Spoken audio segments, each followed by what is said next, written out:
કેમ છો મારા મિત્રો? સવારમાં હું રેડી થઈ ગયો છું ઘરના કામકાજ અને સવારના બ્લોગ સાથે આજના દિવસને એન્જોય કરવા માટે, કેમ કે આજે રવિવાર છે આપણો.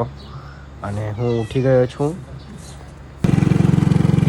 ઉઠતાની સાથે મમ્મીએ ગાયનું દોઈ કાઢ્યું છે, તો હું હવે દૂધ ભરવા જાઉં છું ડેરીએ. આજે મારી રજા છે નોકરીની. ડેરી પર આવી ગયા અમે.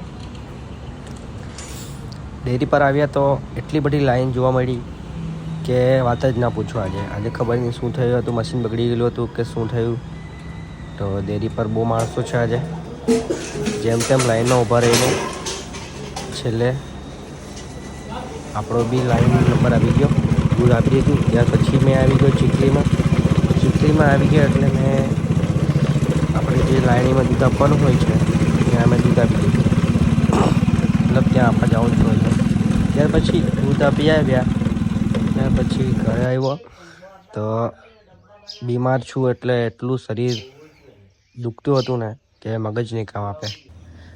પછી જેમ તેમ મમ્મી સાથે રોટલો ખાધો સવારનો. ત્યાર પછી એમ થયું કે ચાલ જઈ આવું, ચિકન બનાવી. આજ તો રવિવાર છે એટલે તો ચિકન લઈ લીધું અને દવાખાને આવેલો હતો. તો દવાખાને આવીને દવા લઈ લીધી પાછી દામોદર ક્લિનિકમાં.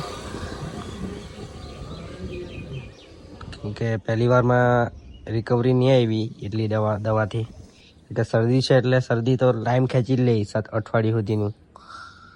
અને સિરપ ને એ બધું લઈ આવ્યો અને પી લીધી.